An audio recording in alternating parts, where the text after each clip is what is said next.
Howdy friendos, my name is Stuart, and it is time for the long-awaited second parter going over all of the Spider-Man from the No Way Home movie. I'm going to let anyone who has somehow missed all of the spoilers and still cares about this come back after watching No Way Home and part 1 of our video. We'll be covering a lot of stuff, so please somehow, if you haven't seen that movie yet and don't want to be spoiled, go check it out. Now thankfully, a lot of initial setup has already been done. We've covered everyone from the characters that we'll be doing. We've done Tom Holland's Spider-Man, the villains, technically 4 of them. I would highly recommend you check out the MCU Spider-Man, the Tobey Maguire Spider-Man, the Raimi Rogues, the Amazing Spider-Man. All of those Spider-Man videos on that channel lead up to this one. For this video, we will still be keeping the original alignments of all these Spider-Man from the original movies. So, Mr. Editor, please go ahead and ding all 3 of our Spider-Man into place.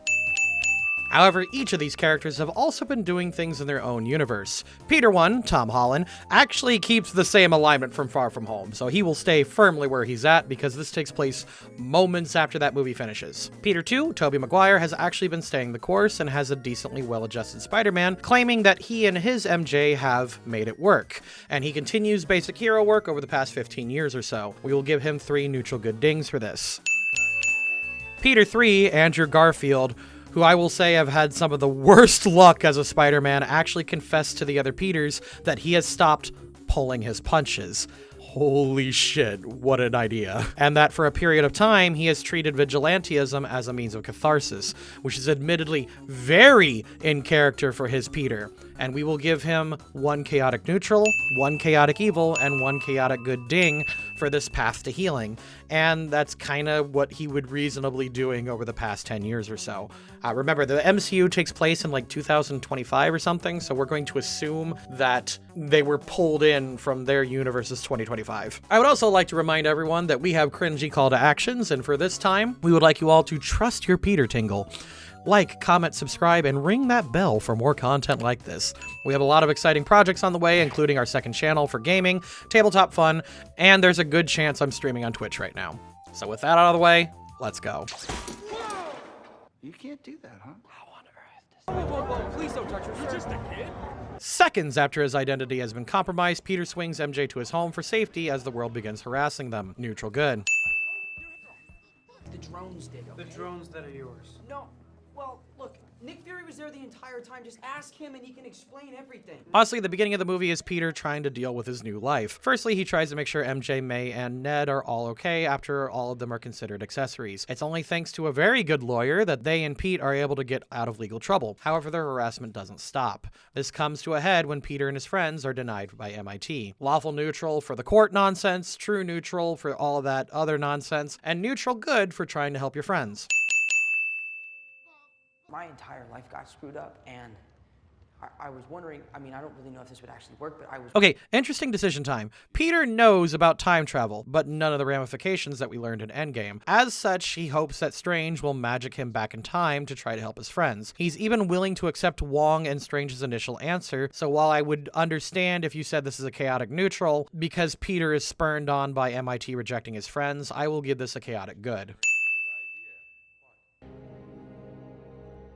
Nice knowing you, Spider-Man. More interesting discussion time. So Strange suggests making everyone forget Peter and Spider-Man are the same. A lot could argue that Peter should have clarified who should remember the spell, since Strange gets angry at Peter for changing the spell 6 times. That being said, Strange just sort of started the spell without asking for specifics. And yes, it is kind of in character for Strange just to like make these grand sweeping dramatic decisions, but yeah, this is not all on Pete here.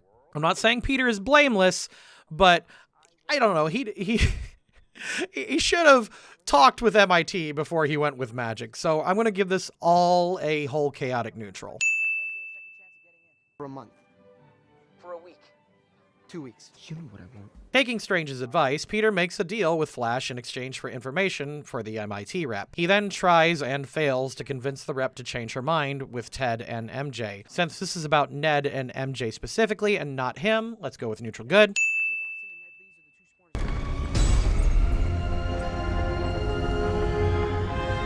Hello, Peter. Yes! It's the moment that made the internet freak out. Peter finds a confused Dr. Otto Octavius who recognizes the costume and begins accusing him of doing something. Peter is forced to fight this man while defending the bridge and the MIT rep in a great Nat 20 fight. Taking a moment of confusion to his advantage, Peter is able to subdue Doc Ock without harming him. Neutral good.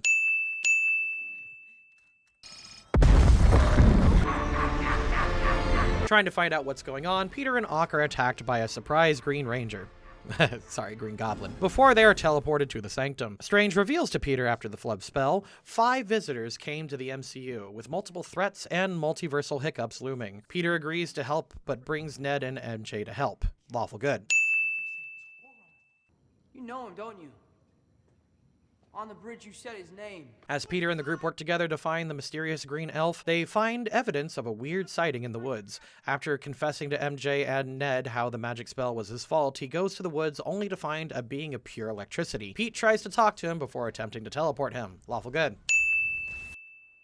What the hell is going on? I'll explain everything, but first, can you help me stop this guy? Getting help from a sandy stranger, Peter works with him to stop and reconstitute Electro. He gives the two an abridged account of what happened before giving Electro some clothes and sending him and a confused Flint. Lawful good, actually. He kind of went above and beyond here. I'm gonna just stay here for a bit and try and fix some of this damage so they don't blame it on me again. Calling to make sure everyone got the Sanctum safe and sound, Peter stays behind to clean the area before looking for the goblin. Neutral good. Hey, where's me? Thank you. Norman Osborn? I thought that you were... Learning from his aunt that the final visitor came to feast, Peter rushes over to see her and Norman Osborn. Despite Norman's confusion and May's suggestion to help, Peter misses the part where that's his problem, and instead takes Norman back to the Sanctum. Lawful neutral. Octavius. And a couple of years later, You're insane. God, I love this scene. This movie's so fucking good. While the Fiendish Five here really help make the scene amazing, it can't be understated how important this is for Peter. Peter learns to his horror that most of the villains have died or will die at the hands of their Spider-Men. Strange insists that they all need to be sent back for the stability of the multiverse. For Peter, who has dealt with the ramifications of Mysterio's death, wonders if that's right. This really does become a great debate of what is lawful good in this case. Despite knowing that this is the universe and that the needs of the many should outweigh the lives of the few, Peter resolves to fix them and steals the spell box. Chaotic good. how are you doing that? Peter tries to keep up with the Sorcerer Supreme in a mind-bendy fight. The visuals are great and both men have great reason to disagree. Strange is looking objectively at this and points out that the multiverse is so vast that these 5 people will need to go back and die so everyone will be fine. But Peter, not wanting to ignore those in front of him, fights on and uses the powers of math to defeat him. Peter traps Strange, taking his portal ring, and tries to save the villains. Chaotic good. I think I can help you guys. If I can fix what happened to you, then when you go back, things will be different. And With Strange locked up, Peter proposes his plan to the villains. He'll fix anyone interested before sending them back with the advanced technology of the MCU. With it, there's a good chance that they will survive their deaths. Norman offers his services, and Peter explains that none of them have to do this if they don't want to. I mean, it's this or likely death. Giving MJ the box, if something goes wrong, Peter goes to work. I'm actually giving this a lawful good, since it involves making deals. if you look here, the chip is fried. Arriving at Happy's penthouse, Peter and Norman begin working on cures for everyone. He still has control of Doc Ock's arms, but gives everyone freedom to roam around, save for Kurt, who stays in the van by choice. True to his word, Peter cures Otto and begins working on the rest immediately. Neutral good.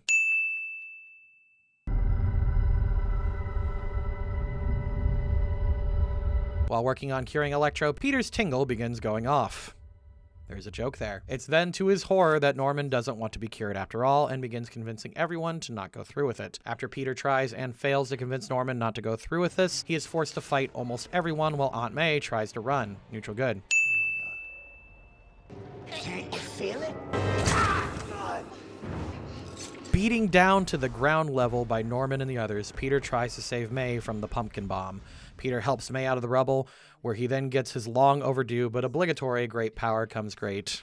You know what it is by now. In the end, May dies and Peter is forced to flee at Happy's urgings. Neutral good and Nat 20 scene. I just wish we could see. At long last, Let's go over Peter 3. The Amazing Spider-Man, as this Peter admits, follows the death of Gwen. He's spiraled. He's become more violent, stopping pulling his punches, and even giving up his civilian identity. This makes sense, as even as when he comes to this world, we'll see Peter 3 as continuing his Spider-Man work from there. We'll be giving him the dings that I mentioned from the beginning. I will at least give him a neutral good for clearing up the spiderweb in the corner and being very patient with MJ, Ned, and his grandmother. I'll give him a half ding. It's a cute moment. I just want to do that. Hello. I hope it's okay. I just came through this, just closed. Years after the death of his best friend via an alien goo monster, Peter 2, the friendly neighborhood Spider-Man, was able to work out his relationship with MJ without giving up being Spider-Man. He still has his problems balancing the aspects of his life, but he is trying to do better. Upon arriving in this new world, Peter 2 began trying to find this universe's Peter to help him out, and dressed as a civilian. We will give him a neutral good for doing this. Believe me, the world is watching. Wish me luck. Your friendly neighborhood Spider-Man could really use some. With MJ and Ned's help, the Peters meet. Peter 1 is ready to send everyone back, apologizing for everything. The other Peters try to help him, but also major props to Peter 3 in this scene. Peter 2 tells him about the carjacker and how revenge doesn't make him feel better. But Peter 3 really wants to make sure that Peter 1 doesn't go down the same dark path. Like, damn, that's good. I mentioned in my Andrew Garfield video that I really hope that Andrew Garfield gets the best moments in this movie, and already a strong start. Nat 20 character interaction, and just take 10 with everything else. Oh, this is so good. The two experienced Spider-Men admit how times have gotten tough, and even when things are low, with great power comes great responsibility. Breaking through to Peter 1. Lawful good for all the Peters. I think that I can repair the devices for Dylan and Marco, but the others... Well, I got Connors. I've already cured him once, so no big deal. The three Petes work together to cure the remaining four villains. With the power of science and a lot of hindsight. Knowing things will get dangerous, Peter 1 opts to lure everyone to a single location, an under-renovation Statue of Liberty. And after some fun small talk, Peter 2 is given Peter 3 some much-needed confidence, and the Spider-Man prepare for battle. Neutral good for all of them. I'm gonna destroy it, but I'll let you live. Don't make me a murderer, Peter. The Peters try to work together against Sandman, Electro, and the Lizard. However, both Peter 2 and 3 are used to working solo, and all three begin struggling to stay coordinated. Realizing the problem, the Peters form a tighter coordination and begin curing everyone. Lawful good for all of them. Back to being a nobody. You were never a nobody, Max.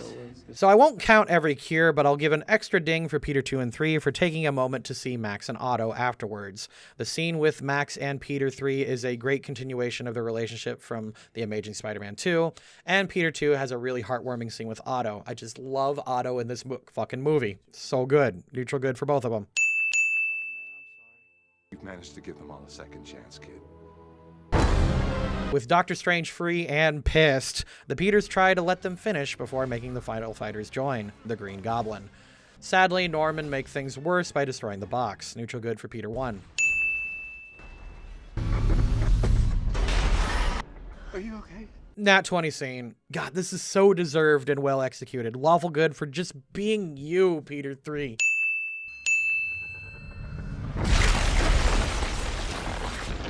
With the box destroyed, Peter 2 is one of the people to help everyone, ally or cured villain, down to the ground. Neutral good.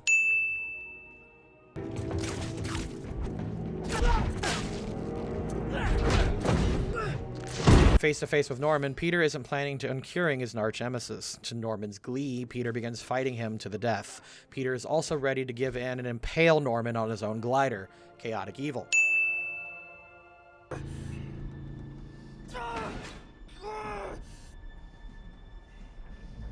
Stopping his counterpart, Peter 2 is able to save Norman, but gets stabbed. As Norman laughs, ready to pin the blame on Peter once again, 1 and 3 work together to cure Norman at long last. Neutral good for all the Peters.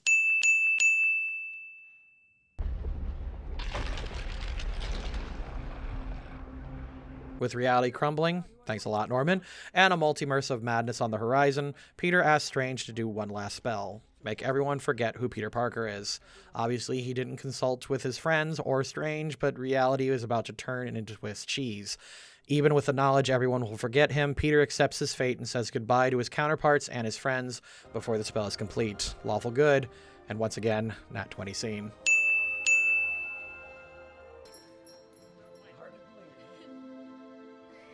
Time passes and everyone has forgotten about Peter Parker, and while he does attempt to see his friends, the remainder of what happens to May is still too fresh, and he decides not to reintroduce himself. In this new apartment and in between GED classes, Peter begins a new chapter of his life. With the lessons he's learned from Peter, and May, Spider-Man will defend New York. After all, with great power comes great responsibility. Chaotic good, then neutral good, and then a nice ending. I guess a lot of people are wondering about how well this stacks up to Spider-Verse, and if this means we'll be seeing any more of Tobey Maguire or Andrew Garfield in the MCU, especially since it seems like Marvel is willing to go into versions of their own characters in other movies. I'm gonna just say, I really don't care. Phase 4 has kind of been a disaster, and it's not really a secret. So, to be honest, if this is the end of the Spider stuff, so be it. They went out on a good ending.